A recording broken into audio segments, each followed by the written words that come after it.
കഴിഞ്ഞ തവണത്തെ പബ്ലിക് എക്സാമിന് ഒരു 4 ആഴ്ച മുന്നേ ഞാൻ കുട്ടികളോട് ഒരു കാര്യം ചോദിച്ചിരുന്നു. ഐ വാണ്ട് എന്ന് ചോദിച്ചിട്ട് ഇതിൻ്റെ കൂടെ എന്ത് ഫില്ല് ചെയ്യാനാണ് നിങ്ങൾ ശ്രമിക്കുകയെന്ന്. അപ്പോൾ എല്ലാവരും ഫില്ല് ചെയ്തെന്താ ഐ വാണ്ട് ഫുൾ A+. അങ്ങനെ എക്സാം നടന്നു, റിസൾട്ട് വന്നു, ഒരുപാട് കുട്ടികൾക്ക് ഫുൾ A+ കിട്ടി. പക്ഷേ കുറച്ച് ആളുകൾക്ക് 8A+, 9A+, A+, 6A+ ഒക്കെ ആയി. അപ്പോൾ അവർ റീവാലുവേഷൻ കൊടുക്കുന്ന കൂടെ തന്നെ അവരെന്ത് ചെയ്തു, ഫോട്ടോ കോപ്പി എന്ന് പറഞ്ഞ സമ്പ്രദായമുണ്ട്. അതായത് നമ്മൾ എഴുതിയ ആൻസർ പേപ്പറിന് ഒരു കോപ്പി ആർക്ക് കിട്ടും, നമുക്ക് കിട്ടും. അങ്ങനെ ഒരു ഫോട്ടോ കോപ്പിക്ക് എന്ത് ചെയ്തു, അപ്ലൈ ചെയ്തപ്പോൾ അവിടെ ആൻസർ പേപ്പർ അവരുടെ കയ്യിൽ കിട്ടി. അപ്പോൾ ഞാനതൊന്ന് ചെക്ക് ചെയ്തു. അപ്പോൾ അതിൽ അവർ വരുത്തിയ ചെറിയ മിസ്റ്റേക്കുകളാണ് അവരുടെ ഫുൾ A+ എന്ന ലക്ഷ്യം തകർത്ത് കളഞ്ഞത്. അപ്പോൾ ഒരിക്കലും നിങ്ങൾ അവരെ പോലെ ആവരുത്.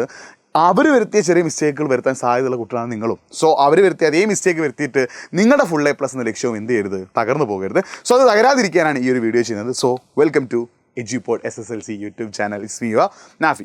അപ്പോൾ നിങ്ങൾ ഫുൾ A+ നേടാൻ ആഗ്രഹമുള്ള ആളുകളാണെങ്കിൽ, നിങ്ങളുടെ ഫ്രണ്ട്സിന് ഫുൾ A+ നേടാൻ ആഗ്രഹമുള്ള ആളുകൾ ഉണ്ടെങ്കിൽ നിങ്ങൾ എന്ത് ചെയ്യുക, ഈ വീഡിയോ പരമാവധി നിങ്ങളുടെ ഫ്രണ്ട്സിനൊക്കെ എന്ത് ചെയ്യുക, ഷെയർ ചെയ്യുക. എല്ലാവരെയും കൂട്ടി നമ്മുടെ ചാനലിലേക്ക് എത്തുക. ഒന്ന് കൈയാണ് വാട്സപ്പ് സ്റ്റാറ്റസ് വെക്കുക.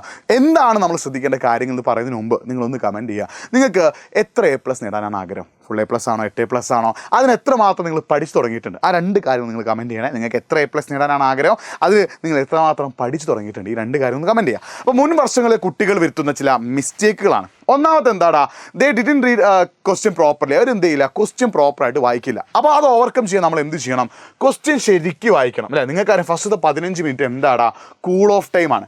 ആ 15 മിനിറ്റ് കൂൾ ഓഫ് ടൈമിൽ നിങ്ങൾ എന്ത് ചെയ്യണം, ക്വസ്റ്റ്യൻ 2 or 3 തവണ വൃത്തിക്ക് വായിക്കണം. പല ആളുകൾ എന്ത് ചെയ്യാറില്ല, ക്വസ്റ്റ്യൻ ശരിക്കും വായിക്കാറില്ല. അപ്പോൾ 2 or 3 തവണ നിങ്ങൾ എന്ത് ചെയ്യണം, ക്വസ്റ്റ്യൻ ശരിക്കും വായിച്ച് നോക്കണം. എന്നിട്ട് എന്താണോ ക്വസ്റ്റ്യനിൽ ചോദിച്ചത് അതിന് ഉത്തരമാണ് നിങ്ങൾ എഴുതുന്നത്. അപ്പോൾ 2 or 3 തവണ വൃത്തിക്ക് ക്വസ്റ്റ്യൻ വായിച്ച് നോക്കുക. ആദ്യത്തെ 15 മിനിറ്റ് കൂൾ ഓഫ് ടൈം ഒരിക്കലും തിരിഞ്ഞ് കളിക്കാൻ നിൽക്കരുത്. നിങ്ങൾ കൃത്യമായിട്ട് എന്ത് ചെയ്യുക, ക്വസ്റ്റ്യൻ വായിക്കുക. രണ്ടാമത്തെ എന്താടാ, ഓരോ ക്വസ്റ്റ്യനിലും ഓരോ കാര്യമായിരിക്കും ചോദിച്ചിട്ടുണ്ടാവില്ല. ചിലപ്പോൾ ചില ക്വസ്റ്റ്യൻ എന്തായിരിക്കും, 1 word ക്വസ്റ്റ്യൻ ആയിരിക്കും. 1 word ക്വസ്റ്റ്യൻ ഒരുപാട് പേജ് ആൻസർ ചെയ്തേണ്ട ആവശ്യമുണ്ടോ? ഇല്ല.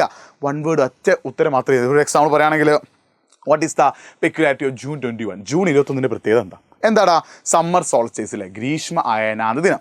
അത് മാത്രം അവിടെ എഴുതിയാൽ മതി. 1 മാർക്ക് ചോദിക്കുകയാണെങ്കിൽ 2-3 മാർക്കാണെങ്കിൽ മാത്രം പോയിന്റ് ആഡ് ചെയ്താൽ മതി കേട്ടോ. അപ്പോൾ എന്താണോ ക്വസ്റ്റ്യനിൽ ചോദിച്ചത്, ആ ക്വസ്റ്റ്യൻ എത്ര മാർക്കിനാണോ അത് കറക്റ്റായിട്ട് നിങ്ങൾ എന്ത് ചെയ്യുക, എഴുതാം. എന്താണോ ക്വസ്റ്റ്യൻ ചോദിച്ചത് അത് എത്ര മാർക്കിനാണോ അത് കറക്റ്റായിട്ട് നിങ്ങൾ എന്ത് ചെയ്യുക, എഴുതാം. അപ്പോൾ 2 മാർക്കിന് സോഷ്യൽ സയൻസ് ആണെങ്കിൽ 2 പോയിന്റ് എഴുതിയാൽ മതി. 4 മാർക്കിന് സോഷ്യൽ സയൻസിലാണെങ്കിൽ 4 പോയിന്റ് എഴുതിയാൽ മതി. അപ്പോൾ നിങ്ങൾ ക്വസ്റ്റ്യൻ ചോദിച്ചത് എത്ര മാർക്കിനാണോ മാർക്കിനനുസരിച്ച് കറക്റ്റായിട്ട് എന്ത് ചെയ്യുക, എഴുതാം. പിന്നെ start with a non first എന്ന് വെച്ചാൽ നിങ്ങൾക്ക് അറിയുന്ന ചോദ്യത്തിന് ആദ്യം ഉത്തരം എഴുതാം. അപ്പോൾ നിങ്ങൾക്ക് സോഷ്യൽ സയൻസിൽ 29 ചോദ്യങ്ങളാണ് ഉണ്ടാവുക.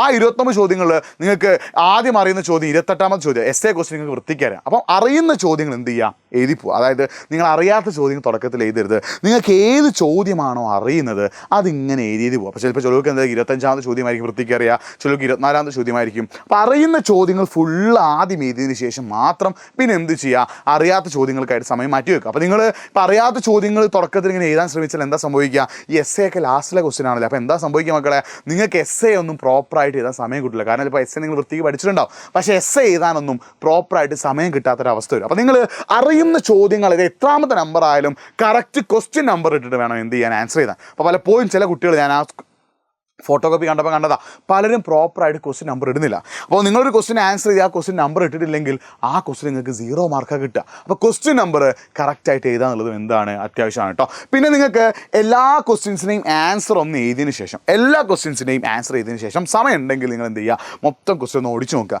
ക്വസ്റ്റ്യൻ നമ്പർ ഇട്ടിട്ടുണ്ടോ, കറക്റ്റായിട്ട് കാര്യങ്ങൾ എഴുതിയിട്ടുണ്ടോ, എന്തെങ്കിലും എഴുതാൻ വിട്ടുപോയിട്ടുണ്ടോ, അങ്ങനെ എല്ലാ ക്വസ്റ്റ്യൻ ആൻസർ എന്ത് ചെയ്യുക, പ്രോപ്പറായിട്ടൊന്ന് ചെക്ക് ചെയ്യുക.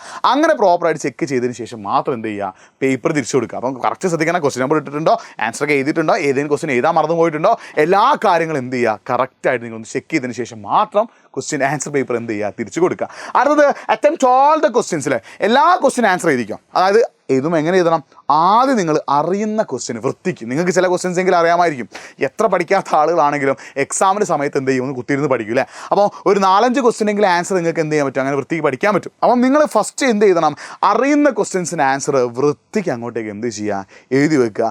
പിന്നെ ലാസ്റ്റിലേക്ക് നിങ്ങൾക്ക് ഒരു 14ാമത്തെ ക്വസ്റ്റ്യൻ ആൻസർ അറിയില്ല, 13ാമത്തെ ക്വസ്റ്റ്യൻ ആൻസർ അറിയില്ല, നിങ്ങൾക്ക് എന്നാലും ആ ക്വസ്റ്റ്യനുമായിട്ട് ബന്ധപ്പെട്ട എന്തെങ്കിലും ഒരു കാര്യം എന്ത് ചെയ്യുക, അതിൻ്റെ കൂടെ ഒന്ന് എഴുതി വെക്കട്ടോ. അപ്പോൾ എല്ലാ ക്വസ്റ്റ്യനും എന്ത് ചെയ്യുക, അറ്റംപ്റ്റ് ചെയ്യുക.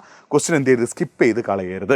ഓക്കെ, ഈ ഒരു സ്റ്റെപ്പ് നിങ്ങൾ ഫോളോ ചെയ്യുക. കാരണം ആ ഫോട്ടോ കോപ്പി ഞാൻ സൂക്ഷിച്ച് നോക്കിയപ്പോൾ, അല്ലെങ്കിൽ ആ ഫോട്ടോ കോപ്പി നോക്കിയപ്പോൾ എനിക്ക് മനസ്സിലായതാണ് ചില ആളുകൾ ക്വസ്റ്റ്യൻ നമ്പർ ഇട്ടിട്ടില്ല, ചില ആളുകൾ എന്താണ് ക്വസ്റ്റ്യൻ ആൻസർ ഫുൾ എഴുതിയിട്ടില്ല, അങ്ങനത്തെ ചില പ്രശ്നങ്ങളൊക്കെ ഉണ്ട്. ചില ആളുകൾ എന്താണ് ക്വസ്റ്റ്യൻ പ്രോപ്പറായിട്ട് വായിച്ചിട്ടില്ല, ക്വസ്റ്റ്യൻ പ്രോപ്പറായിട്ട് വായിക്കാതെ വേറെ എന്തോ ആണ് അതിന് ആൻസർ ആയിട്ട് എഴുതി വെച്ചത്. അപ്പോൾ ക്വസ്റ്റ്യൻ നന്നായിട്ട് വായിക്കുക, അറിയുന്ന ചോദ്യങ്ങൾക്ക് ആദ്യം ഉത്തരം എഴുതുക, ക്വസ്റ്റ്യൻ നമ്പർ കറക്റ്റ് ഇടുക, അങ്ങനെ എല്ലാം കറക്റ്റായിട്ട് ചെയ്താൽ നിങ്ങൾക്ക് ഫുൾ A+ എന്ന ഈ ഒരു ലക്ഷ്യം നിങ്ങൾക്ക് എന്ത് ചെയ്യാൻ പറ്റും, സാധിച്ചെടുക്കാൻ പറ്റും കേട്ടോ. ഫുൾ A+ നിങ്ങളുടെ ലക്ഷ്യം, ഫുൾ A+ എന്ന നിങ്ങളുടെ ലക്ഷ്യം നിങ്ങൾക്ക് എന്ത് ചെയ്യാൻ പറ്റും, സാധിച്ചെടുക്കാൻ പറ്റും. അതിന് പഠിക്കണേ ആദ്യം ചെയ്യുന്ന പരിപാടി എന്താ, ദിവസവും 2-3 മണിക്കൂർ പഠിക്കുക.